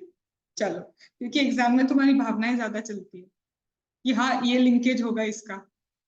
चलो, हे भगवान, अगर इन्वेस्टमेंट नहीं बताया, अब दूसरा आ गया, सिंगल प्रीमियम पे करना है भर तुमको, एक लमसम पेमेंट पे करो और हम इन्वेस्टमेंट भी नहीं बता रहे, तो बोलता है जो भी तुम्हारा सिंगल प्रीमियम है ना, 10%, 10% ऑफ सिंगल प्रीमियम, तो वैल्यू क्या होगी? 10% ऑफ सिंगल प्रीमियम, क्योंकि हमें पता ही नहीं इन्वेस्टमेंट कितना होना है, तो हम माइनस क्या करेंगे? उन्होंने इंटीमेट किया क्या कि इन्वेस्टमेंट कितना करेंगे? मैम नहीं किया, तो जो सिंगल प्रीमियम है तुम्हारा उसका 10% ही हो गया तुम्हारा वैल्यू ऑफ सप्लाई आया। बट मैम जिंदगी में हमेशा सिंगल प्रीमियम नहीं होता, हमको मल्टीपल प्रीमियम पे करने हैं। तो ऐसे केस में अगर आपको इंटीमेट नहीं किया इन्वेस्टमेंट कितना होगा, तो पहला प्रीमियम जो होगा ना उसका तो 25% ले लो वैल्यू ऑफ सप्लाई, और उसके बाद हर साल 12.5%। और मैम ऐसा हो कि पूरी की पूरी पॉलिसी ना कैसी है, रिस्क कवर वाली, तो पॉलिसी ऑन रिस्क कवर मतलब जो तुम भरोगे पूरा पूरा रिस्क कवरेज में जाएगा, कोई इन्वेस्टमेंट नहीं कुछ नहीं, तो भाई बचा क्या, पूरा पूरा प्रीमियम ही तुम्हारा क्या हो गया, वैल्यू ऑफ सप्लाई का पार्ट बन गया। लिख के बता दो इसको एक बार। करना क्या है, पहला हम बता रहे हैं ना तुमको कि इन्वेस्टमेंट कितना होगा, तो बस जितना प्रीमियम है उसमें से क्या करो, इन्वेस्टमेंट अमाउंट माइनस करो, जो नेट है ये नेट ले लो। ये नेट क्या है तुम्हारा, वैल्यू ऑफ सप्लाई, क्योंकि यही है जिसके लिए तुमने यही चार्ज किया है। इन्वेस्टमेंट तो वापस हो जाएगा, डिपॉजिट है वो, बट मैम हमने नहीं बताया इन्वेस्टमेंट कितना होगा, नहीं बताएंगे, मत बताओ। दो चीजें, या तो सिंगल प्रीमियम है या तो मल्टीपल प्रीमियम होगा इसमें। तो बोलता है हम प्रीमियम से निकाल लेंगे तुम्हारा इन्वेस्टमेंट कितना है। बोलता है सिंगल प्रीमियम है तो डायरेक्ट प्रीमियम का 10% ले लो, यही है वैल्यू ऑफ सप्लाई। और अगर मल्टीपल पेमेंट्स है तो फर्स्ट ईयर में जो भी प्रीमियम पे करते हो ना उसका 25% लेंगे, क्योंकि हम बता नहीं रहे ना इन्वेस्टमेंट में कितना जाएगा। तो हम मानते हैं कि पहली बार का जो तुमने प्रीमियम पे किया उसका 25%, और उसके बाद सब्सिक्वेंटली 10-10%। दिमाग कहाँ है? यहाँ 10 बोला था मैंने, सुनते जा रहे हो बस। 12.5 में। 12.5 उसका साढ़े आधा, 12 ठीक है। आगे जाके इसका जस्ट हाफ करते जाएंगे, हर साल 12.5% तुम्हारा वैल्यू ऑफ सप्लाई। तो मैम कोई ऐसा प्रीमियम हो जो फुल रिस्क के लिए जा रहा हो, अरे तो जब पूरी रिस्क तुम ले रहे हो तो पूरा होल प्रीमियम ही तुम्हारा वैल्यू ऑफ सप्लाई हो जाएगा। आया समझ में? डन। ये थी तुम्हारी लाइफ इंश्योरेंस, ये था बुकिंग, ये था कूपन। 3 तो हो भी गए, बचा क्या? एक। ये आखिरी में जो हमने ये होल वाला लिखा ना, रिस्क कवर वाला, इसमें लिखा है रिस्क कवर माइनस वैल्यू। ये वैल्यू कौन माइनस सी है? नहीं है ना, दैट इज नॉट माइनस। आगे है ना, अभी आगे अपन पढ़ेंगे ना, दैट इज शोइंग डैश, वो डैश अच्छा, है। डैश। हाँ, अच्छा, ठीक है, ठीक। ये देखो यहाँ पे भी आओ, फर्स्ट मेथड डैश, वैल्यू क्या है, ठीक है। चलो यहाँ तक हुआ, और 1 मिनट का ब्रेक दे देती हूँ तुमको, सिर्फ रिकॉल कर लो।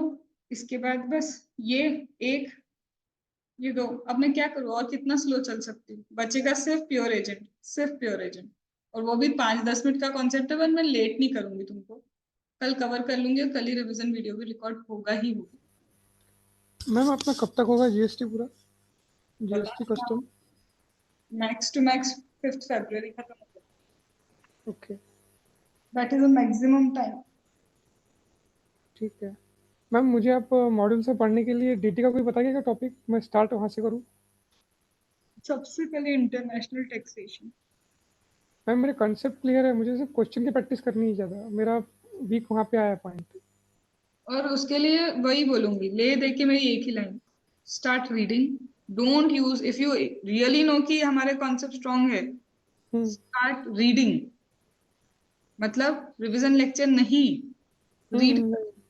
और तुमको जैसे तुमने पढ़ रखा है ना पहले, मैं हाँ जो मेंटरिंग में टेक्निक बताती हूँ ये है कि पहले आप प्रोविजन मत पढ़ो, तुम्हें हाँ अगर याद है तो ठीक है, थोड़ा सा हाँ रिकॉल करना, एक बार रिकॉल कर लो, हाँ बट पहले क्वेश्चन करो, फिर हाँ, प्रोविजन पढ़ो, रिवर्स में जाओ। ओके। रीजन, जब क्वेश्चन पढ़ लेते हो ना तो पता चल जाता है टॉपिक्स कौन से जज किए जाते हैं, किस टाइप का क्वेश्चन होता है, और फिर देख लेना तुम क्वेश्चन करके जब प्रोविजन पढ़ोगे ना, वो प्रोविजन का क्वेश्चन पूरा दिमाग में याद रहेगा। मैंने पता है क्या गलती करी थी, हम्म मैं पहले पूरे कंसेप्ट किया एक बार, फिर जब क्वेश्चन करने आया तो भूलते गया, फिर क्वेश्चन करने के लिए वापस कंसेप्ट के ऊपर आया, ऐसा करते करते पूरा टाइम निकल गया। नहीं, गलत हो रहा है ना, देखो, we need a smart technique, कुछ भी कर लो भैया, जाके तो वहाँ क्वेश्चन ही सॉल्व करना है, चाहे तुम एक बार प्रोविजन पढ़ो या 50 बार पढ़ो, सॉल्व तो क्वेश्चन ही करके आना है। तो when it is about question, तो पहले क्वेश्चंस देखो, क्योंकि तुमको पता है कि क्या क्या कवरेज है। I can't say this to Aditi, क्योंकि उसने अभी तक डीटी नहीं पढ़ा है, उसको नहीं बोल सकती, बट तुम लोग ने करा हुआ है, तो पहले क्वेश्चन देखो, तुम्हें पता चल जाएगा ट्रांसफर प्राइसिंग में ले दे के क्या क्या चीजें हो रही हैं। फिर जाओगे ना तुम प्रोविजन पे, तो अब प्रोविजन रिवाइज करने लगोगे, तुम्हें मिल गया कि ये वो क्वेश्चन में था, वहां पे मार्क कर लो कि ये वाले टाइप का चीज लिखी थी उसमें। पता है क्या होगा, प्रोविजन के अंदर तुम्हारे सारे क्वेश्चंस के पॉइंट इनकॉर्पोरेट हो जाएंगे, और एग्जाम में जब स्टूडेंट्स फिर रिवाइज करते हैं ना, वो यही करते हैं, प्रोविजंस के साथ जिन स्टूडेंट्स ने किया हुआ था मेरे साथ, वो क्वेश्चन रिवाइज कर जाते हैं। समझ में आया? और वही क्या होता है एडजस्टमेंट शीट, क्या क्या क्वेश्चन पूछ रखा है, वो एक एडजस्टमेंट शीट प्रोविजन के साथ बनती जाती है कि इस टाइप के क्वेश्चन इस पॉइंट के ऊपर पूछ लिए थे उन्होंने। बस, समझ में आ गया? आया चलो, आया आया मैम। अदिति तुम ये रिवीजन में अप्लाई करना, जब तुम रिवीजन करना स्टार्ट करो, चिराग भी। और चिराग ने रेगुलर क्लास ली थी कि वो ले ली फास्ट ट्रैक? चलो स्टार्टिंग अगेन। अब आती है हमारी बात किसके ऊपर, ये क्या है, स्पेसिफाइड सर्विस में व्हेन यू परचेस और सेल फॉरेन करेंसी। कई बार क्या होता है, कई बार जब हम बाहर जाते हैं या फिर कोई पर्सन बाहर से आता है, सीधे क्या करता है, फॉरेन करेंसी को या तो बेचेगा या फिर क्या करेगा, खरीदेगा। तो यू बाय और सेल फॉरेन करेंसी।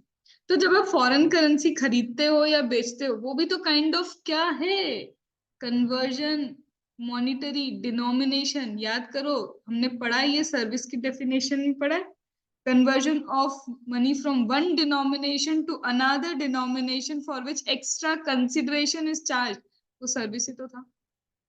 अब उसी सर्विस का हम आज सीख रहे हैं वैल्यूएशन। ठीक है, अब वो वैल्यूएशन क्या है, दो method, method number 1, method number 2। अब बोलते हैं कि अगर इस वैल्यूएशन में आरबीआई ने बता के रखा है कि रेट क्या होगा, आरबीआई खुद ही बोल रहा है सेल करना है 60 रुपीज में करो, पर्टिकुलर सपोज करो $1 इक्वल्स टू 70 रुपीज है, आरबीआई ने बताया। तो अगर आरबीआई ने रेफरेंस रेट दिया है, तो जितनी भी करेंसी आप खरीद रहे हो उसमें डायरेक्ट वो रेफरेंस रेट को मल्टीप्लाई करो। क्या करो, आरबीआई ने मैम दिया है रेफरेंस रेट, हाँ दिया है, तो उस रेफरेंस रेट में क्या करो, जितनी भी यूनिट्स आप किसी करेंसी की खरीद रहे हो उसको क्या कर दो, मल्टीप्लाई कर दो। ठीक है, और अगर मैम आरबीआई ने कोई रेफरेंस रेट नहीं दिया, तो क्या करो, सबसे पहले $1 इक्वल्स टू 70 रुपीज बोल रहे हो ना, तो इसको इंडियन रुपीज में कन्वर्ट करो। अगर तुम $10,000 खरीद रहे हो, तो $10,000 को पहले इंडियन रुपीज में कन्वर्ट करो, INR में, और उसका सीधे 1% ले। तो दो चीजें, या तो आरबीआई रेफरेंस रेट होगा, बाय करने का है तो बाय करने का होगा, सेल करने का है तो सेल करने का होगा, कोई एक रेफरेंस रेट तो होगा। तो सबसे पहले बोलता है आरबीआई का वो रेफरेंस रेट ले लो। ठीक है, दूसरा है, अगर मैम आरबीआई रेफरेंस रेट नहीं हो तो क्या करना है, दो चीजें दी, या तो आरबीआई रेफरेंस रेट होगा या तो आरबीआई रेफरेंस रेट नहीं होगा, उसका वैल्यूएशन दे रहे हैं।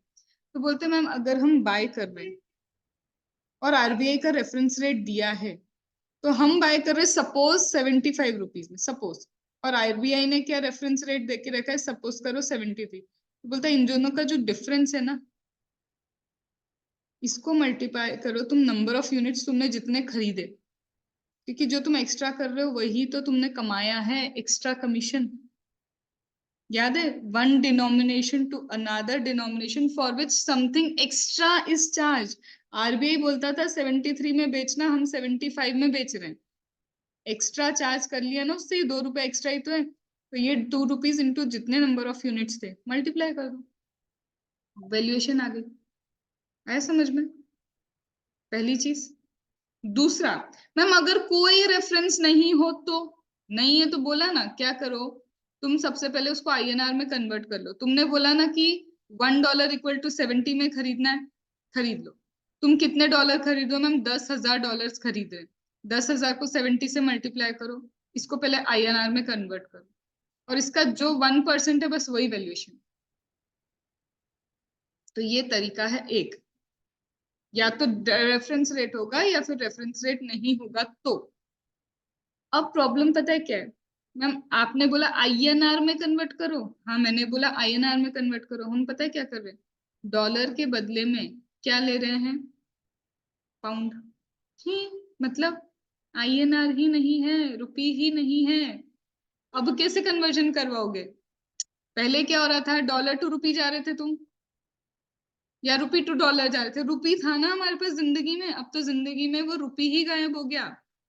तो हमने फिर एक दिमाग लगाया, बोले इसको भी पहले रुपी में कन्वर्ट करो, इसको भी रुपी में कन्वर्ट करो, कि आज अगर तुम डॉलर लेते तो क्या होता, आज अगर तुम पाउंड लेते तो क्या होता, दोनों को रुपी कन्वर्जन करोगे। अब इनका रुपी कन्वर्जन में से विच एवर इज लेस जो होगा, उस वैल्यू को उठाएंगे और उस वैल्यू का 1% करेंगे। समझे, अब दोनों को कन्वर्ट करो, दोनों में से विच एवर इज लेस जो होगा उसको लो, और फिर क्या करेंगे, उसका 1% करेंगे। डन। तो कितनी सारी वैल्यूएशन दिए, या तो रेफरेंसिंग दिया होगा या तो रेफरेंस रेट नहीं दिया होगा। अगर रेफरेंस रेट नहीं दिया तो INR में कन्वर्ट करो, उसका 1% लो, और अगर INR नहीं है तो दोनों को INR में कन्वर्ट करो, विच एवर इज लेस करो, और विच एवर इज लेस का 1%। आया? एक मेथड तो ये है। दूसरी मेथड, तुमने कितना कन्वर्जन किया? हमने 1 लाख रुपीस तक का कन्वर्जन किया है। करेंसी जो कन्वर्ट की 1 लाख रुपए की कन्वर्जन की, तो बोलता है 1 लाख रुपए में क्या होगा? 1% ऑफ द वैल्यू, जो भी वैल्यू है ये, इस वैल्यू का 1% और 250 विच एवर इज हाई, वो वैल्यू मान ली। मतलब इन्होंने स्लैब दी है, यहाँ स्लैब चल रहा है। अगर 1 लाख रुपए की करेंसी कन्वर्ट कर रहे हो तो उस करेंसी का 1%, और इसको कंपेयर करो 250 से, जो भी हायर होगा वही वैल्यू। तो मैम इसके बाद 1 लाख से 10 लाख के बीच में, 1 लाख तो यही कन्वर्ट हो गया, 1 लाख 1 रुपए से 10 लाख के बीच में क्या करें? तो तुम समझो, 1 लाख तक तो एनीवेज 1% ही लग रहा है, तो ये तो हमने इंटेक्ट कर दिया। ठीक है, अब 1 लाख 1 से 10 लाख के बीच का क्या होगा? 0.5। क्यों? क्योंकि सपोज करो तुम 10 लाख रुपए कन्वर्ट करा रहे हो, 10 लाख में से 1 लाख पे क्या होगा? 1000 ही लगेगा, बाकी का बचा 9 लाख, उस पे लगेगा 0.5%। समझ में? ये 1000 क्या है? यहाँ वाला, क्योंकि जब अगर तुम 1 लाख तक कन्वर्ट करा रहे हो तो 250 से तो ज्यादा ही आना है ना, विच एवर इज हायर लिखा है। आया समझ में? फिर मैम 10 लाख के ऊपर, अब तुम ही देखो, 10 लाख तक तुम 0.5 पे हो ना, 10 लाख तक क्या हो? 0.5 पे। उस 10 लाख में 1 लाख के ऊपर कितना था? 1000। 9 लाख का 0.5 करो, 4500 ही आएगा। तो ये देखो ना, 10 लाख तक की फीस इंटेक्ट हो गई। 10 लाख के ऊपर 0.1 और 60,000 मैक्सिमम। 10 लाख के ऊपर मैक्स वैल्यू कितना होगा? 60,000 का। और ये बता के रखेंगे तुमको कौन सी वैल्यूएशन रूल लगाना। तो अप टू 1 लाख 1% और 250 whichever is higher. 1 lakh के अबाउ 1000 प्लस 0.5। 10 लाख के ऊपर 5500.1। अब रटे कैसे? पहले 1 था, फिर उसका आधा किया, और फिर इस 1 के आगे पॉइंट लगा दिया। पहले 1% था, फिर उसका आधा किया, फिर उस 1 के आगे 0.1 लगा। आया? तो ये फॉरेन करेंसी वैल्यूएशन रूल है। अब इसमें मेथड, एक मिनट मनीष, मेथड दी रहेगी, तुमको उसी मेथड से कैलकुलेट करना है, और एग्जैक्टली वो तुम्हें वैल्यूएशन भी देंगे। और ये पता है तभी लग सकती है जब रुपी इन्वॉल्व। ये मेथड तभी लग पाएगी जब यहाँ पे तुम्हारे पास रुपी है। रुपी नहीं है तो ये मेथड नहीं लग सकती, क्योंकि यहाँ पे स्लैब है रुपी के हिसाब से। इसका मतलब अगर रुपी नहीं है तो मुझे फिर क्या मेथड लगानी पड़ेगी? वही, विच पहले दोनों को INR में कन्वर्ट करो, विच एवर इज लेस करो, फिर वो कन्वर्जन है। अब क्या मैंने फॉरेन करेंसी रूल भी कर लिया? डन। अब पूछना है तो पूछो। हो गया? फिर इसके बाद क्या बचा? बस ये buying and selling of second hand goods, ये कल खत्म हो जाएगा। कल इसी के साथ हमारा रिवीजन लेक्चर भी रिकॉर्ड होगा, और एक चीज बचती है हमारी प्योर एजेंट। तो कल का पूरा लेक्चर मैं स्टार्टिंग से स्टार्ट करवाऊंगी, और बीच में ही मैं किसको ले लूंगी साथ में? ये वाले प्योर एजेंट को, और इसको, मतलब एंडिंग में ये लेते हुए इसको कल पूरा रिवीजन लेक्चर क्लोज होगा। ऑफ मत करना क्लास का, लिटरली आई एम टेलिंग, क्योंकि मेरे को प्रॉब्लम पता है किस चीज से है? एक मिनट,